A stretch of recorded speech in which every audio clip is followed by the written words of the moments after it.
+1 improvement mathematics ക്ലാസ്സിലേക്ക് എല്ലാ കുട്ടികൾക്കും സ്വാഗതം. നമ്മൾ ഇന്ന് ഡിസ്കസ് ചെയ്യാൻ പോകുന്നത് നമ്മുടെ 14th ചാപ്റ്റർ മാത്തമാറ്റിക്കൽ റീസണിംഗ് എന്ന് പറയുന്ന ചാപ്റ്ററാണ്. ഈ ചാപ്റ്ററിൽ നമുക്ക് ആദ്യം അറിഞ്ഞിരിക്കേണ്ടത് ഒരു സെൻറ്റൻസ് എപ്പോഴാണ് മാത്തമാറ്റിക്കലി ആക്സെപ്റ്റബിൾ ആവുന്നത്. ആ സെൻറ്റൻസ് എല്ലായ്പ്പോഴും തെറ്റായിട്ടാണ് വരുന്നതെങ്കിൽ ആ സെൻറ്റൻസിനെ നമ്മൾ മാത്തമാറ്റിക്കലി ആക്സെപ്റ്റബിൾ ആണെന്ന് പറയും. എല്ലായ്പ്പോഴും ശരിയാണെങ്കിലും ആ സെൻറ്റൻസ് മാത്തമാറ്റിക്കലി ആക്സെപ്റ്റബിൾ ആണെന്ന് പറയും. എന്നാൽ കൺഫ്യൂഷൻ നിലനിൽക്കുന്ന ഒരു സെൻറ്റൻസിനെയും മാത്തമാറ്റിക്കലി ആക്സെപ്റ്റബിൾ ആണ് എന്ന് നമ്മൾ പറയാറില്ല. ഒരു മാത്തമാറ്റിക്കൽ സ്റ്റേറ്റ്മെൻ്റ് ആയിട്ട് നമ്മൾ എടുക്കാറില്ല. ഇപ്പം നമ്മുടെ ഫസ്റ്റ് ക്വസ്റ്റ്യൻ ഞാൻ ബോർഡിൽ എഴുതിയിട്ടുണ്ട്.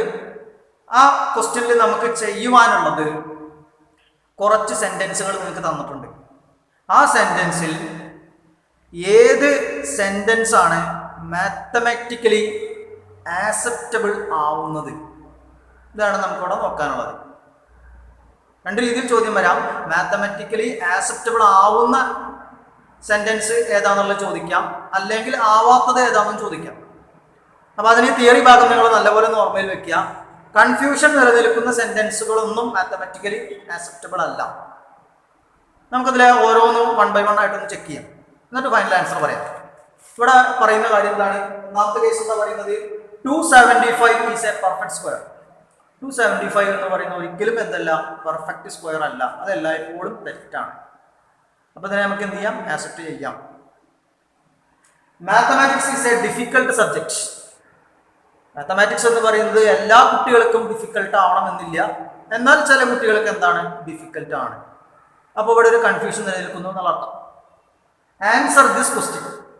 ഏത് ക്വസ്റ്റ്യൻ ആണെന്നോ ഏത് ചാപ്റ്ററിലെ ക്വസ്റ്റ്യൻ ആണെന്നോ എന്ന് കൃത്യമായ ഒരു സ്പെസിഫിക്കേഷൻ ഇവിടെ ഇല്ല. അതുകൊണ്ട് തന്നെ ഇത് മാത്തമാറ്റിക്കലി അക്സെപ്റ്റബിൾ അല്ല. Today is A rainy day. ഇത് എല്ലായ്പ്പോഴും പറയുമ്പോൾ ശരിയാവോ? ചിലപ്പോൾ നമ്മൾ പറയുന്നത് ശരിയായിരിക്കും, ചിലപ്പോൾ നമ്മൾ പറയുന്നത് തെറ്റായിരിക്കും. അപ്പോൾ ഇതും നമുക്ക് മാത്തമാറ്റിക്കലി ആക്സെപ്റ്റബിൾ അല്ല. ഇനി നമ്മുടെ ചോദ്യം നോക്കൂ നിങ്ങൾ. Which one of the following sentence is A statement? താഴെ കൊടുത്തിരിക്കുന്നതിൽ ഏത് സെന്റൻസ് ആണ് സ്റ്റേറ്റ്മെന്റ് ആയിട്ട് വരുന്നത്? ഏത് സെന്റൻസാണ് വരിക? ഫസ്റ്റ് സെന്റൻസ് ആണ് മാത്തമാറ്റിക്കലി ആക്സെപ്റ്റബിൾ ആവുക. അതിന്റെ കാരണം എന്താണ്? അത് എല്ലായ്പ്പോഴും തെറ്റാണ്. മറ്റുള്ളതിലെല്ലാം നമുക്ക് കൺഫ്യൂഷൻ നിലനിൽക്കുന്നതാണ്. അതുകൊണ്ട് ഇങ്ങനെയുള്ള ക്വസ്റ്റ്യൻസുകൾ ഏത് സെന്റൻസ് തന്നാലും മാത്തമാറ്റിക്കലി ആക്സെപ്റ്റബിൾ ആവണമെങ്കിൽ ഒന്നുമില്ലെങ്കിൽ ആ സെന്റൻസ് എല്ലായ്പ്പോഴും ശരിയായിരിക്കണം, അല്ലെങ്കിൽ എല്ലായ്പ്പോഴും അത് തെറ്റായിരിക്കണം. ഓക്കെ, അപ്പം നമ്മുടെ ക്വസ്റ്റ്യൻ ആൻസർ എന്താ വരുന്നത്? ഫസ്റ്റ് സെന്റൻസ് ആണ് മാത്തമാറ്റിക്കലി ആക്സെപ്റ്റബിൾ ആവുക. അതായത് 275 ഈസ് എ പെർഫെക്റ്റ് സ്ക്വയർ എന്ന് പറയുന്നതാണ് മാത്തമാറ്റിക്കലി ആക്സെപ്റ്റബിൾ ആവുന്നത്. ഓക്കെ, അതൊരു മോഡലാണ്. ഇനി നമ്മൾ രണ്ടാമത്തെ കേസിലേക്ക് പോവുകയാണ്. ഒരു സെന്റൻസ് അല്ലെങ്കിൽ ഒരു സ്റ്റേറ്റ്മെന്റ് നിങ്ങൾക്ക് തരും. അതിൻ്റെ നെഗേഷൻ എന്ന് പറയുന്ന കാര്യം എഴുതാൻ വേണ്ടി പറയും. ഒരു സ്റ്റേറ്റ്മെന്റിന്റെ നെഗേഷൻ എഴുതണമെങ്കിൽ അതേ സെന്റൻസ് തന്നെ എടുക്കുക. അതിൻ്റെ സ്റ്റാർട്ടിങ്ങിൽ ഇറ്റ് ഈസ് ഫാൾസ് ദാറ്റ് എന്ന് പറയുന്നത് ചേർത്ത് ആ സെന്റൻസ് അങ്ങനെ എഴുതി വെച്ചാൽ ഏത് സെന്റൻസിൻ്റെയും നെഗേഷൻ നമുക്ക് എഴുതാൻ വേണ്ടി പറ്റും. അപ്പം നമുക്ക് അതിൻ്റെ എക്സാമ്പിൾസുകളിലേക്ക് ഒന്ന് പോവാം. എല്ലാം നമ്മൾ ക്വസ്റ്റ്യൻ പേപ്പറിലുള്ളത് ലിസ്റ്റ് ചെയ്തെടുത്തതാണ്. അതിൻ്റെ നെഗേഷൻ എങ്ങനെ എഴുതുക എന്നുള്ള കാര്യങ്ങളാണ് പറയുന്നത്. അപ്പോൾ ഏത് സെന്റൻസ് ആയിക്കോട്ടെ, നിങ്ങൾ ഇറ്റ് ഈസ് ഫാൾസ് ദാറ്റ് എന്ന് പറഞ്ഞ് തുടക്കത്തിനാണ് ചേർക്കുക. വേറെ ഒന്നും ചെയ്യേണ്ടതില്ല.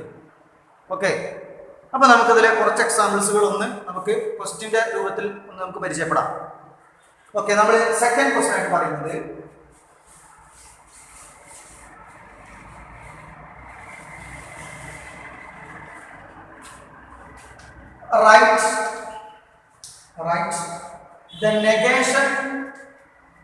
write the negation of the following statements.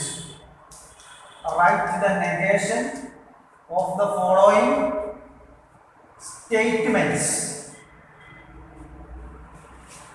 Negation of the following statements. അതിൽ ഒന്നാമത്തെ question, root 2 is irrational. Root 2 is irrational. ഓരോന്നിന്റെയും ആൻസർ നമ്മൾ അപ്പം തന്നെ പറഞ്ഞു പോവുകയാണ്. എന്താ ചെയ്യേണ്ടതുള്ളൂ, സ്റ്റാർട്ടിങ്ങിൽ ഇറ്റ് ഈസ് ഫാൾസ് ദാറ്റ് എന്ന് പറഞ്ഞ് ചേർക്കുക. എങ്ങനെയാണ് എഴുതുക എന്നുള്ളത് നോക്കുന്നത്. It is false that, it is false that root 2 is irrational. എന്താ ഇത്, നെഗേഷൻ എന്ന് പറയുന്ന കാര്യം എഴുതി കഴിഞ്ഞു. ഓക്കെ, നമുക്ക് നെക്സ്റ്റ് കേസിലേക്ക് പോവാം. Second one, root 2 is not a complex number. Root 2 is not a complex number. അപ്പൊ അതിന്റെ നെഗേഷൻ എങ്ങനെ എഴുതുക, it is false that, it is false that root 2 is not a complex number. Not a complex number. കണ്ടോ, രണ്ട് example നമ്മൾ എഴുതിയിട്ടുണ്ടല്ലേ. സ്റ്റാർട്ടിംഗിൽ ചെയ്താൽ മതി, it is false that എന്ന് പറയുന്ന ആശയം ചേർത്താൽ മതി. നമ്മൾ അടുത്ത സബ് ക്വസ്റ്റ്യനിലേക്ക് പോവാണ്.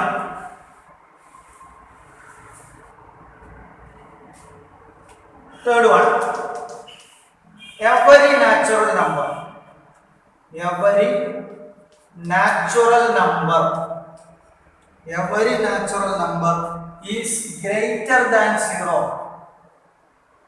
is greater than 0. അപ്പോൾ അതിന്റെ നെഗേഷൻ എഴുതുമ്പോൾ എന്ത് വരും, it is false that, it is false that every natural number, every natural number is greater than 0. അപ്പോൾ ഇവിടെ എന്താ ചെയ്ത്, ഇറ്റ് ഈസ് ഫാൾസ് ദാറ്റ് എന്ന് പറയുന്നത് സ്റ്റാർട്ടിങ്ങിൽ നമ്മൾ ചേർത്ത് എഴുതി. Next one, root 7 is rational. അപ്പൊ എന്താ എഴുതേണ്ടത്, it is false that, it is false that root 7 is rational. ഇപ്പൊ നമ്മളൊരു 3-4 സെന്റൻസുകൾ ഇപ്പൊ നമ്മൾ എഴുതി. എങ്ങനെയാണ് അതിന്റെ നെഗേഷൻ എഴുതുക എന്നുള്ള കാര്യങ്ങളൊക്കെ നമ്മൾ പറഞ്ഞു കഴിഞ്ഞു. ഇതുപോലെ ഏത് ചോദ്യം നിങ്ങൾക്ക് തന്നു കഴിഞ്ഞാലും, സ്റ്റേറ്റ്മെന്റ് തന്നിട്ട് അതിന്റെ നെഗേഷൻ എഴുതാൻ പറഞ്ഞു കഴിഞ്ഞാൽ, ഞാനിപ്പോൾ ഇവിടെ ചെയ്ത പോലെ നിങ്ങൾ എന്ത് ചെയ്താൽ മതി, ഇറ്റ് ഈസ് ഫാൾസ് ദാറ്റ് എന്ന് പറയുന്നത് സ്റ്റാർട്ടിങ്ങിൽ വെക്കുക, മറ്റേ സെന്റൻസ് ചോദ്യത്തിൽ തന്നത് അതുപോലെ നിലനിർത്തി എഴുതുകയും ചെയ്യാം. ക്ലിയർ ആയിട്ടുണ്ടാവുമെന്ന് വിചാരിക്കുന്നു. ഒരു മാർക്ക് വെയിറ്റേജിൽ കിടക്കുന്ന ചോദ്യമാണ്, പക്ഷെ ആ ഒരു മാർക്ക് വാങ്ങാൻ വളരെ ഈസിയാണ്. അത് ചെയ്യേണ്ട ഒരു കാര്യം ഇത്രയാണ് ചെയ്യേണ്ടതുള്ളൂ. ഇനി നൊട്ടേഷൻ എന്ന് പറയുന്ന ആശയത്തിലാണ് പറയുന്നതെങ്കിൽ, പി എന്ന് പറഞ്ഞിട്ടാണ് നമ്മൾ സ്റ്റേറ്റ്മെന്റ് എന്ന് പറയുന്ന കാര്യത്തിനെ പറയാം. പി ക്യൂ എന്ന് പറഞ്ഞാൽ സ്മോൾ ലെറ്റേഴ്സ് ആണ് നമ്മൾ പറയാം. ഇതിന്റെ നെഗേഷൻ എന്ന് പറഞ്ഞാൽ നമ്മൾ സിമ്പിൾ ഉപയോഗിക്കുന്നത് ഇങ്ങനെയാണ്, നെഗേഷൻ പി. ഇത് കണ്ടു കഴിഞ്ഞാൽ, ക്വസ്റ്റ്യൻ പേപ്പറിൽ അഥവാ അങ്ങനെ കണ്ടു കഴിഞ്ഞാൽ നിങ്ങൾ മനസ്സിലാക്കേണ്ടത് നെഗേഷൻ പി എന്നാണ് നമുക്ക് അവിടെ കണ്ടെത്താനുള്ളത്. ഓക്കെ, ഇനി നമുക്ക് നെക്സ്റ്റ് ചോദ്യത്തിലേക്ക് പോവാം. അപ്പൊ നിങ്ങളിത് പ്രത്യേകം ശ്രദ്ധിക്കണം. ഏത് സെന്റൻസ് തന്നു കഴിഞ്ഞു കഴിഞ്ഞാലും നെഗേഷൻ എഴുതണമെങ്കിൽ ഇറ്റ് ഈസ് ഫാൾസ് ദാറ്റ് എന്ന് പറയുന്നത് സ്റ്റാർട്ടിങ്ങിൽ എഴുതുക. ഓക്കെ, നമ്മൾ അടുത്ത ചോദ്യത്തിലേക്ക് പോവാണ്.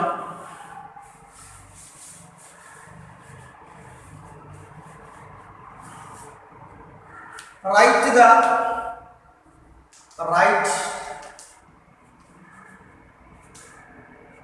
the component statements. Write the component statements. Write the component statements of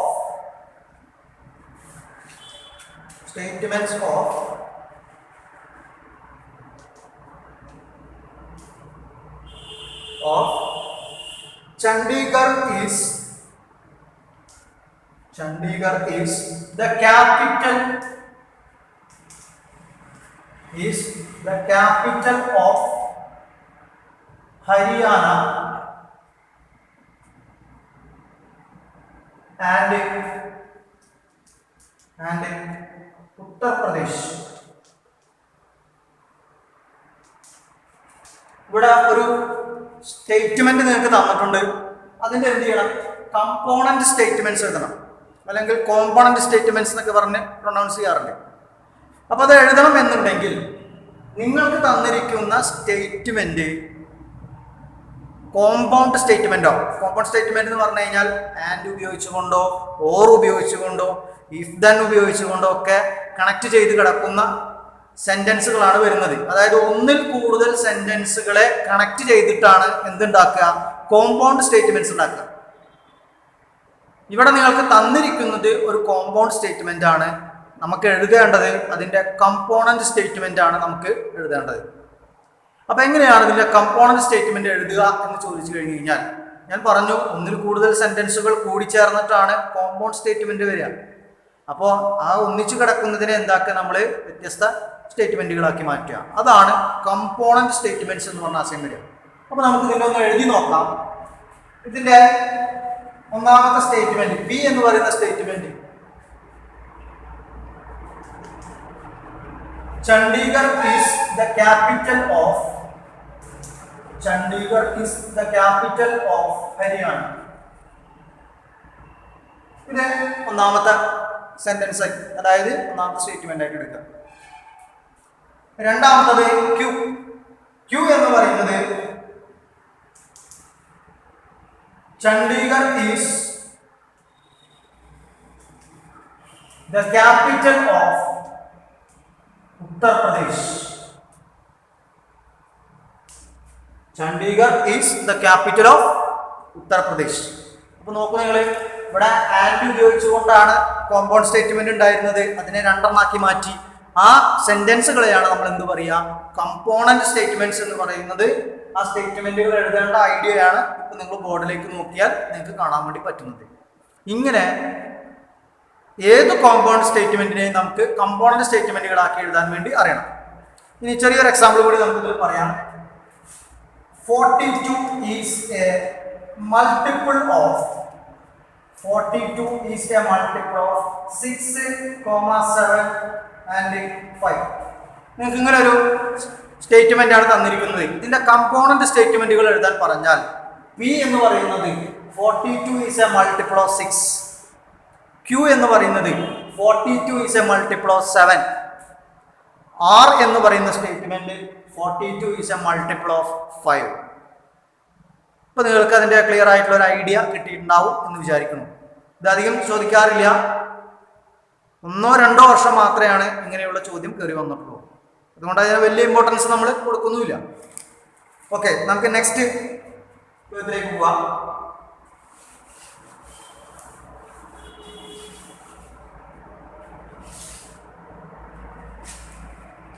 Fourth one, consider the compound statement. Consider the compound statement P 2 plus 2 is equal to 4 or 6. 4 or 6. ചോദ്യം ഇതാണ്, is the compound statement is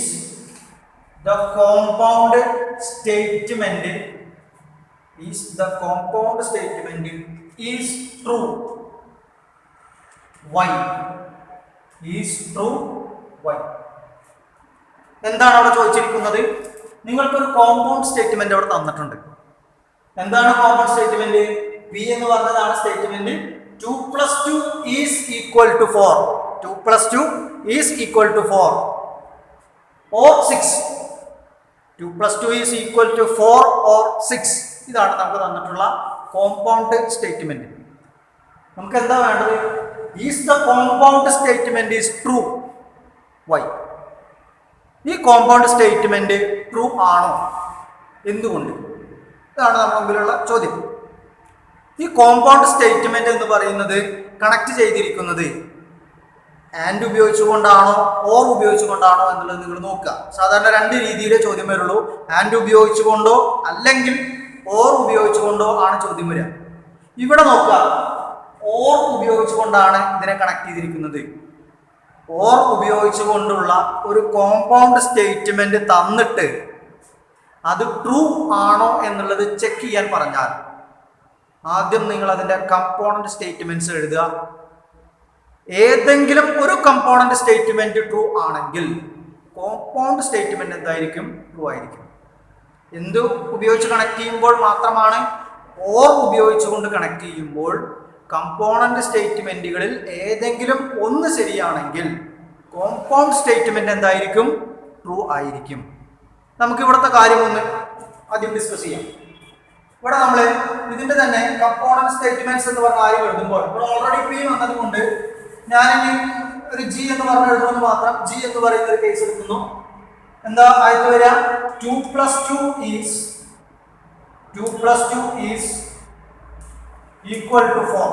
ഇതാണ് ഒന്നാമത്തെ component statement വരിക. H എന്ന് പറയുന്നത് 2 + 2 is equal to 6. ഇതാണ് രണ്ടാമത്തെ component statement വരിക. ഇനി ഇവിടെ നോക്കൂ നിങ്ങൾ, 2 + 2 ഈസ് ഈക്വൽ ടു 4 ശരിയല്ലേ? അപ്പോൾ പി, അപ്പോൾ നമുക്ക് എന്ത് പറയാം? ജി എന്ന് പറയുന്നത് ശരിയാണെന്ന് പറയാം. ജി ശരിയാണെങ്കിൽ പിയും എന്താണ്? ശരിയാണ്. പി എന്ന് പറഞ്ഞു കഴിഞ്ഞാൽ എന്താണ്? കോമ്പൗണ്ട് സ്റ്റേറ്റ്മെന്റ് ആണ്.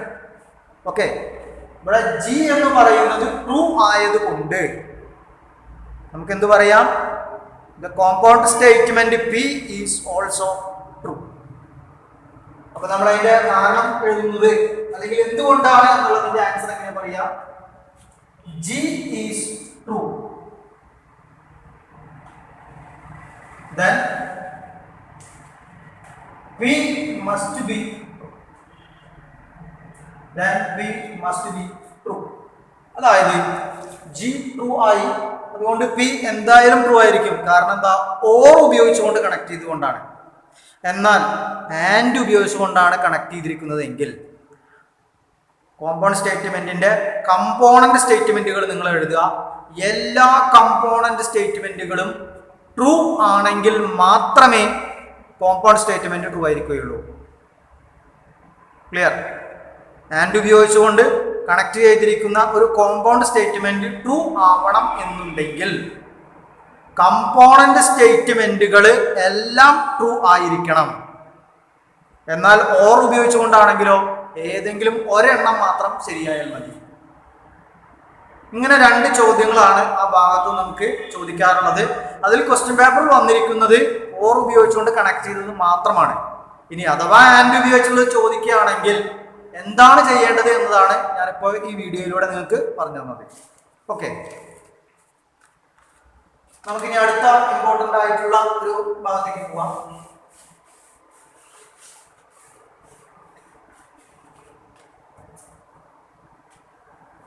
Fifth question, write the contrapositive. Write the contrapositive of the following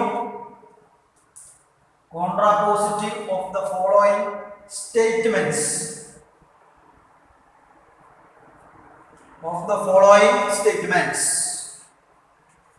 ഒന്നാമത്തെ ചോദ്യം, if a number is divisible by 9, then it is divisible by 3. ഇവിടെ നമുക്ക് വേണ്ടത് കോൺട്രാപോസിറ്റീവ് എന്ന് പറയുന്ന കാര്യം എഴുതുക. ഈ കോൺട്രാപോസിറ്റീവ് ആയിട്ട് എഴുതാൻ തരുന്ന എല്ലാ ചോദ്യത്തിലും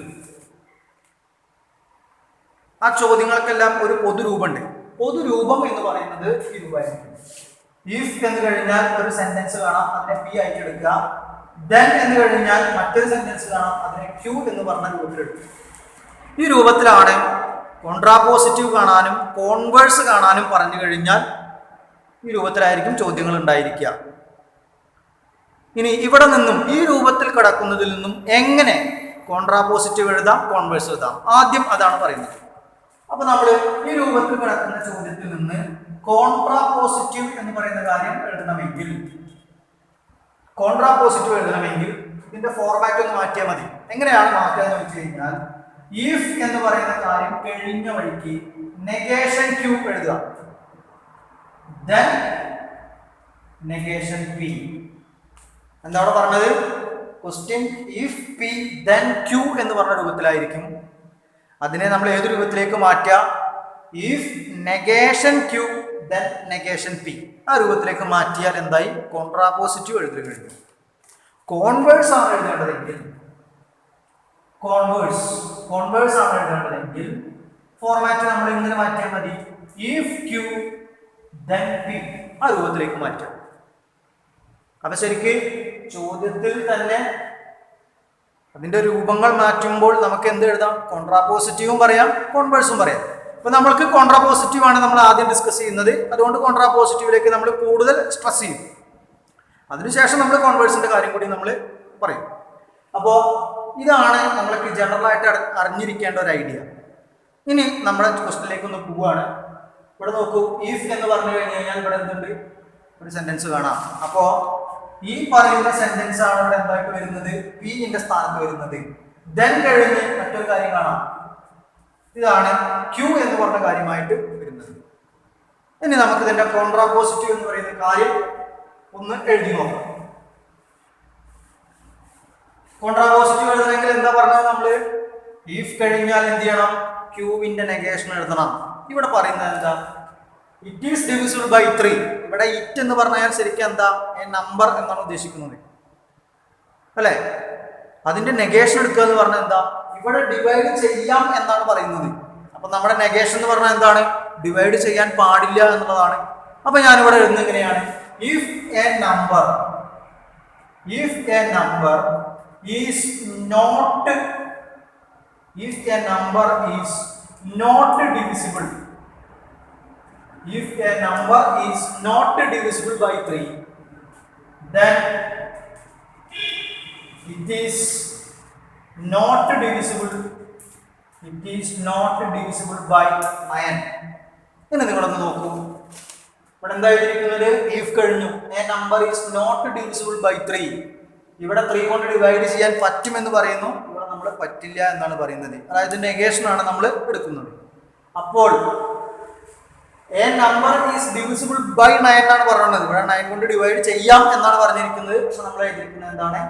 ഡിവൈഡ് ചെയ്യാൻ പാടില്ല എന്നുള്ളതാണ് നമ്മൾ എഴുതിയിരിക്കുന്നത്. അതായത് ഇവിടെ എഴുതിയിരിക്കുന്നത് ക്യൂവിന്റെ നെഗേഷനും ഇവിടെ എഴുതിയിരിക്കുന്നത് പിന്റെ നെഗേഷനുമാണ്. ഈ ഒരു രീതിയിലാണ് നമ്മൾ കോൺട്രാപോസിറ്റീവ് എന്ന് പറയുന്ന ആശയം കണക്ട് ചെയ്യേണ്ടത്.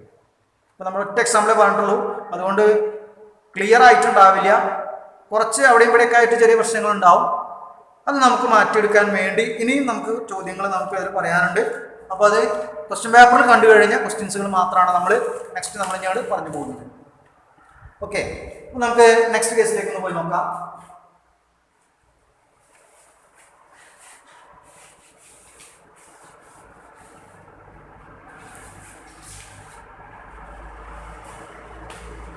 രണ്ടാമത്തത്, if the integer n is odd, then n square is odd. ഇതാണ് നമുക്ക് തന്നിരിക്കുന്ന സ്റ്റേറ്റ്മെന്റ്. ഈ സ്റ്റേറ്റ്മെന്റിന്റെ കോൺട്രാപോസിറ്റീവ് എഴുതണം. അപ്പോൾ ഇവിടെ എന്താ പറയുന്നത്? n എന്ന് പറയുന്നത് ഓഡാണ്, ഇവിടെ പറയുന്നത് n സ്ക്വയർ എന്ന് പറയുന്നത് ഓഡാണ്. അപ്പോൾ ഇത് ക്യൂ ആണ്. ഈ പറയുന്ന കാര്യം എന്താണ്? പി എന്ന് പറയുന്ന കാര്യമാണ്. നമ്മൾ ഏത് ഫോർമാറ്റിൽ എഴുതാൻ പാടും? ഈഫ് കഴിഞ്ഞ വഴിക്ക് ക്യൂവിന്റെ നെഗേഷൻ എഴുതുക, പിന്നെ ദെൻ എഴുതുക, അതിനുശേഷം പിന്റെ നെഗേഷൻ എഴുതുക. ഓക്കെ, നമുക്കൊന്ന് എഴുതി നോക്കാം. ഇഫ് അവിടെ എൻ സ്ക്വയർ ഓഡാണെന്നല്ലേ പറഞ്ഞത്. അപ്പൊ നമ്മൾ ഇവിടെ എന്താ എഴുതണം? N square is not odd. Then n square എന്ന് പറയുന്നത് ഓഡ് അല്ല എന്നാണ് എഴുതിയത്. അപ്പോ ഇവിടെ പറയുന്നത് എന്താ? എൻ ഈസ് ഓഡ് എന്ന് പറയുന്നത്. അപ്പൊ നമ്മൾ എന്താ എഴുതിയാൽ മതി? n ഓഡ് അല്ല എന്നുള്ള കാര്യം എഴുതിയാൽ മതി. then n is not odd. ഇവിടെ നിങ്ങൾ ശ്രദ്ധിക്കേണ്ട മറ്റൊരു കാര്യം, ദ ഇൻഡിജർ n എന്ന് പറയുന്ന കാര്യം നമ്മളവിടെ ദ ഇൻഡിജർ എന്ന് പറയുന്ന ഒരു കാര്യം ഞാനിവിടെ എഴുതിയിട്ടില്ല. അത് എഴുതിയാലും പ്രശ്നമില്ല, എഴുതിയില്ലെങ്കിലും കുഴപ്പമില്ല. അപ്പൊ നമ്മൾ എങ്ങനെ എഴുതിയത്?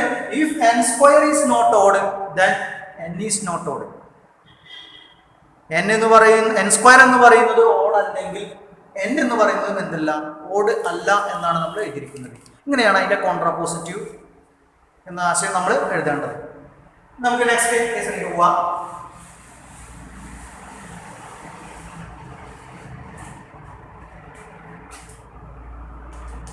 മൂന്നാമത്തെ case, if x is a prime number, if x is a prime number, x is a prime number, then x is odd. Then x is odd. ഇതാണ് നമ്മുടെ സെന്റൻസ് അല്ലെങ്കിൽ സ്റ്റേറ്റ്മെന്റ്. ഇതിനെ നമ്മൾ എന്ത് ചെയ്യണം? കോൺട്രാപോസിറ്റീവിലേക്ക് എഴുതണം. കോൺട്രാപോസിറ്റീവിലേക്ക് എഴുതുമ്പോൾ എന്താ വരിക? ഇഫ്. ഇവിടെ എന്താ പറയുന്നത്? എക്സ് ഓഡ് ആണെന്നാണ്. അപ്പൊ നമ്മൾ ഇവിടെ എന്ത് എഴുതും? X is not odd. then x is a prime number എന്നാണ് പറയുന്നത്. അപ്പൊ നമ്മൾ ഇവിടെ എന്ത് എഴുതും? X is not a prime number. X is not a prime number. Okay, നമുക്ക് നെക്സ്റ്റ് സെന്റൻസിലേക്ക് പോവാം. ഓരോ കേസുകളും ഓരോ ക്വസ്റ്റ്യൻസുകളാണ് ശരിക്കും കേട്ടോ. നമ്മളെ ക്വസ്റ്റ്യൻ പേപ്പറുകളിൽ നിന്ന് നോക്കിയിട്ട് നമ്മളൊരു ഓർഡറിൽ എടുത്തിട്ട് പറയാമെന്ന് മാത്രമേ ഉള്ളൂ. നെക്സ്റ്റ് കാര്യം വരുന്നത്, if a triangle is equilateral, if a triangle is equilateral, then it is isosceles. Then it is isosceles. ഇതിന്റെ കോൺട്രാപോസിറ്റീവ് എഴുതണം. എങ്ങനെ എഴുതുക? if. ഇവിടെ നോക്കുക, നിങ്ങൾ ട്രയാങ്കിളിനെ സംബന്ധിച്ചാണ് നമ്മൾ പറയുന്നത്. ഇവിടെ ഇറ്റ് വന്നിട്ടുണ്ട്. ഇറ്റ് ഇവിടെ എടുക്കാൻ പാടില്ല, അവിടെ എന്താ എടുക്കാൻ പാടും? A triangle. if a triangle is not isosceles, comma, then it is not equilateral. It is not equilateral. എന്താണ് അവിടെ അങ്ങനെ എഴുതിയിരിക്കുന്നത് നോക്കുന്നത്? ഇവിടെ ഇറ്റ് വന്നപ്പോൾ നമ്മൾ അവിടെ എ ട്രയാങ്കിൾ ഉപയോഗിച്ചു. ഇവിടെ എ ട്രയാങ്കിൾ എന്ത് ഉപയോഗിച്ചു? ഇറ്റ് ഉപയോഗിച്ചു. കാരണം നമ്മൾ ഒരു കാര്യത്തെക്കുറിച്ച് പറയുമ്പോൾ ആദ്യം നമ്മൾ എന്താണ് എന്നതിനെ കുറിച്ച് പറയും, വീണ്ടും അതിനെക്കുറിച്ച് പറയുമ്പോഴാണ് നമ്മൾ ഇറ്റ് എന്ന് പറഞ്ഞ കാര്യങ്ങളൊക്കെ ഉപയോഗിക്കുന്നത്. അപ്പൊ ഇവിടെ എങ്ങനെ എഴുതിയത് നമ്മൾ? If a triangle is not isosceles then it is not equilateral. Okay, നമുക്ക് അടുത്തതിലേക്ക് പോകാം.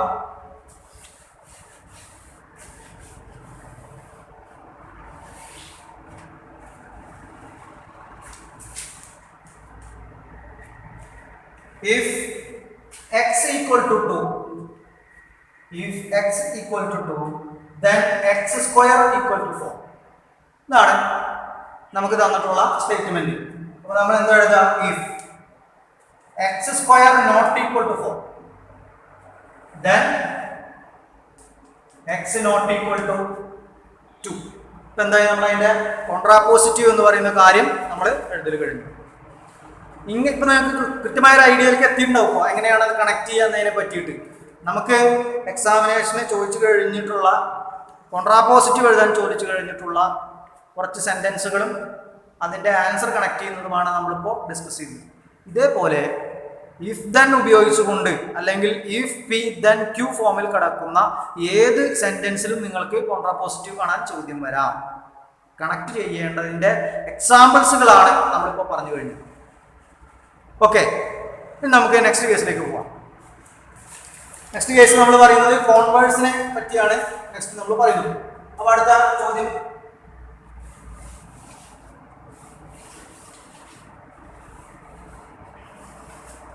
നെക്സ്റ്റ് ചോദ്യം നമുക്ക് വേണ്ടത് write the converse of the following statements.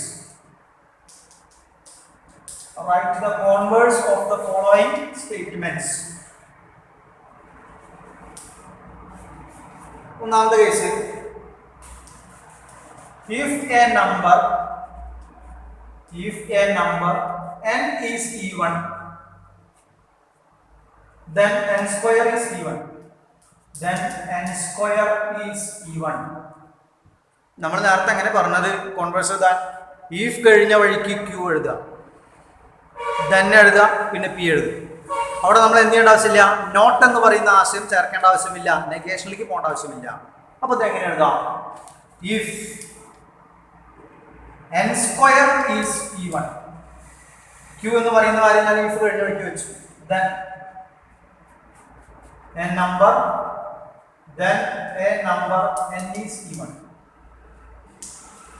a number എന്ന് പറയുന്ന കാര്യം എഴുതിയില്ലെങ്കിലും കുഴപ്പമില്ല, എന്താണത്, കോൺവേഴ്സ് എന്ന് പറയുന്ന കാര്യം കറക്റ്റ് ആയിട്ട് അവിടെ നിലനിൽക്കും. അപ്പൊ നമ്മൾ എങ്ങനെ എഴുതി? if n square is even, then a number n is even. അല്ലെങ്കിൽ എങ്ങനെ പറയാം നമുക്ക്? if n square is even, then n is even. അങ്ങനെയും പറയാം. ഓക്കെ, നമുക്ക് വേറൊരു സെന്റൻസിലേക്ക് നോക്കാം. Second case, if x is an integer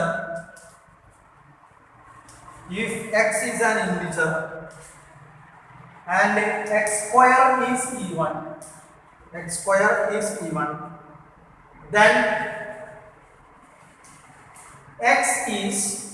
then x is also even.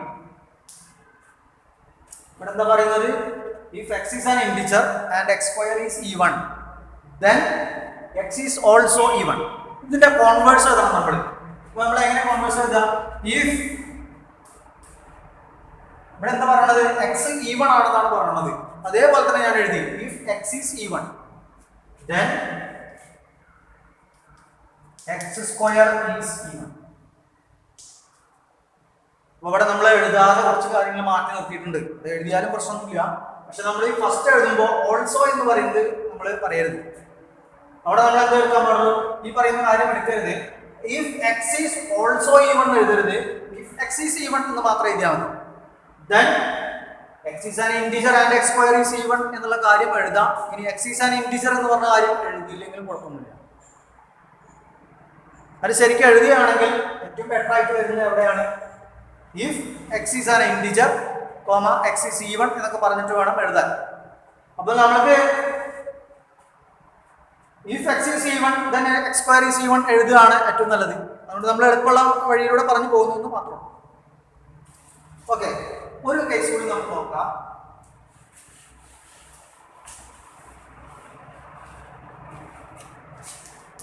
Third one,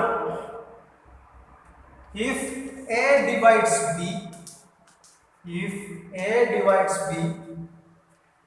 then b is a multiple of a. എന്താ ഇവിടെ പറഞ്ഞിരിക്കുന്നത്? if a divides b, a എന്ന് പറയുന്നത് b നെ ഡിവൈഡ് ചെയ്യുന്നു, then b is a multiple of a. അങ്ങനെയാണെങ്കിൽ b എന്ന് പറയുന്നത് a യുടെ മൾട്ടിപ്പിൾ ആയിട്ട് നമുക്ക് എഴുതാം. ഇതിന്റെ കോൺവേഴ്സ് എന്ന് പറയുന്ന കാര്യം എടുക്കുമ്പോൾ if b is a multiple of a, then a divides b. if കഴിഞ്ഞു, q എന്ന് പറയുന്ന കാര്യം എഴുതി, then എഴുതി, അടുത്തത് p എന്ന് പറയുന്ന കാര്യം എഴുതി. അപ്പോൾ ആ ഫോർമാറ്റ് ഉപയോഗിച്ചിട്ടാണ് നമ്മൾ എന്ത് ചെയ്യുന്നത്? ഈ പറഞ്ഞ രണ്ട് കേസുകളും കോൺട്രാപോസിറ്റീവ് ആണെങ്കിലും കോൺവേഴ്സ് ആണെങ്കിലും നമ്മൾ എന്ത് ചെയ്യുന്നത്? കണക്ട് ചെയ്യുന്നത്. അപ്പോൾ ഈ ചാപ്റ്ററിന്റെ ഏകദേശം നമ്മൾക്ക് കവർ ചെയ്ത് കഴിഞ്ഞിട്ടുണ്ട്. അതായത് നമ്മൾ പറഞ്ഞു സെന്റൻസ് ആണ് എന്നുള്ള കാര്യം എങ്ങനെയാണ് നോക്കുക എന്നുള്ള കാര്യം പറഞ്ഞു, സെന്റൻസുകളെ സ്റ്റേറ്റ്മെന്റിലേക്ക് കണക്ട് ചെയ്യുന്ന എങ്ങനെയെന്നുള്ള കാര്യം പറഞ്ഞു, പിന്നെ കോമ്പൗണ്ട് സ്റ്റേറ്റ്മെന്റ് തന്നാൽ എങ്ങനെ കമ്പോണന്റ് സ്റ്റേറ്റ്മെന്റുകളാക്കാം എന്ന് പറഞ്ഞു. ഈ കോമ്പൗണ്ട് സ്റ്റേറ്റ്മെന്റിനെ ഓർ ഉപയോഗിച്ചുകൊണ്ട് കണക്ട് ചെയ്യുകയാണെന്നുണ്ടെങ്കിൽ എങ്ങനെ കോമ്പൗണ്ട് സ്റ്റേറ്റ്മെന്റ് ട്രൂ ആണെന്നുള്ള കാര്യം നോക്കാം എന്ന് പറഞ്ഞു. ആൻഡ് എന്ന് പറയുന്നതിൻ്റെ കാര്യവും ഞാൻ അതിൻ്റെ ഒപ്പം പറഞ്ഞു പോയിട്ടുണ്ട്. പിന്നെ കോൺട്രാപോസിറ്റീവ് കണ്ടുപിടിക്കുന്നത് എങ്ങനെ, കോൺവേഴ്സ് എന്ന് പറയുന്ന കാര്യം എഴുതുന്നത് എങ്ങനെ. ഇതിലെ ഏറ്റവും കൂടുതൽ റിപ്പീറ്റഡ് ആയിട്ട് ചോദിച്ചിരിക്കുന്നത് കോൺട്രാപോസിറ്റീവ് എഴുതാനാണ്, കോൺവേഴ്സിനേക്കാൾ കൂടുതൽ ചോദിച്ചിരിക്കുന്നത്. പിന്നെ നെഗേഷൻ എഴുതാനുള്ള കാര്യം. ഇതിനോട് കൂടി ഒരു കാര്യം കൂടി നിങ്ങൾ അറ്റാച്ച് ചെയ്ത് പഠിക്കുക. നമ്മൾ ഓർ ഉപയോഗിച്ചുകൊണ്ട് കോമ്പൗണ്ട് സ്റ്റേറ്റ്മെന്റ് ഉണ്ട് എന്നുള്ള കാര്യം നമ്മൾ പറഞ്ഞു. ഈ ഓർ എന്ന് പറയുന്നത് ഏത് ടൈപ്പ് ഓറുകളാണെന്ന് ചിലപ്പോൾ ചോദ്യമായിട്ട് വരാം. പബ്ലിക് എക്സാമിനേഷൻ ഇതുവരെ വന്നിട്ടില്ല, പക്ഷെ മോഡൽ ചോദ്യ പേപ്പറുകളൊക്കെ കാണാറുണ്ട്. അതുകൊണ്ട് നിങ്ങൾ അതുകൂടി ഒന്ന് അറ്റാച്ച് ചെയ്ത് വെക്കുന്നത് നല്ലതാണ്. എങ്ങനെയാണ് അത് നോക്കുക എന്ന് ചോദിച്ചാൽ, ഓർ ഉപയോഗിച്ചുകൊണ്ട് കണക്ട് ചെയ്യുന്ന ഒരു കോമ്പൗണ്ട് സ്റ്റേറ്റ്മെന്റ്, ആ കോമ്പൗണ്ട് സ്റ്റേറ്റ്മെന്റ് എന്ന് പറയുന്നതിൽ ഉപയോഗിച്ചിരിക്കുന്ന ഓർ ഇൻക്ലൂസീവ് ഓർ ആണോ എക്സ്ക്ലൂസീവ് ഓർ ആണോ, ഇതാണ് നമ്മുടെ ചോദ്യം വരിക. ഇൻക്ലൂസീവ് ഓർ ആണെങ്കിൽ അതിൻ്റെ കമ്പോണന്റ് സ്റ്റേറ്റ്മെന്റുകൾക്കെല്ലാം ഒരേ പ്രാധാന്യമാണ് ഉണ്ടാകുക. എന്നാൽ എക്സ്ക്ലൂസീവ് ഓർ ആണെങ്കിൽ ഒരു കമ്പോണന്റ് സ്റ്റേറ്റ്മെന്റ് നിലനിൽക്കുമ്പോൾ മറ്റേ കമ്പോണന്റ് സ്റ്റേറ്റ്മെന്റ് ആബ്സെന്റ് ആയിരിക്കും. മറ്റേ കമ്പോണന്റ് സ്റ്റേറ്റ്മെന്റ് പ്രസന്റ് ആയിട്ട് നിൽക്കുമ്പോൾ ഇപ്പുറത്തുള്ള കമ്പോണന്റ് സ്റ്റേറ്റ്മെന്റ് എന്തായിരിക്കും, ആബ്സെന്റ് ആയിരിക്കും. അപ്പോൾ ഒന്ന് നിൽക്കുമ്പോൾ മറ്റേതിന് യാതൊരു പ്രാധാന്യവും ഇല്ലാതിരിക്കുക. അങ്ങനെയുള്ള കേസുകളിൽ അവിടുത്തെ ഓറുകളെല്ലാം എക്സ്ക്ലൂസീവ് ഓറുകളാണ്. രണ്ടിനും ഒരേ പ്രാധാന്യം വരുന്നതാണെങ്കിൽ അതെന്താണ്, ഇൻക്ലൂസീവ് ഓറുകളാണ്. ഈ ഒരു കാര്യം കൂടി നിങ്ങൾ എന്ത് ചെയ്യുക, ഇതിനോടൊപ്പം ഒന്ന് അറ്റാച്ച് ചെയ്ത് പഠിച്ചു വയ്ക്കുക. ഓക്കെ, ഇനി നമുക്കിതിൽ ഡിസ്കസ് ചെയ്യാനുള്ള കാര്യങ്ങൾ സ്റ്റേറ്റ്മെന്റുകൾ ചെക്ക് ചെയ്യുന്നതാണ്. അതുമാതിരി കോൺട്രഡിക്ഷൻ മെത്തേഡ് എന്ന് പറയുന്ന കാര്യങ്ങളൊക്കെയാണ് ഇനി നമുക്ക് മുൻപിലേക്ക് പറയാനായിട്ടുള്ളൂ. അപ്പോൾ നിങ്ങൾ ആദ്യം ഇതുവരെയുള്ള കാര്യങ്ങൾ ക്ലാരിഫൈ ചെയ്ത് വെക്കുക.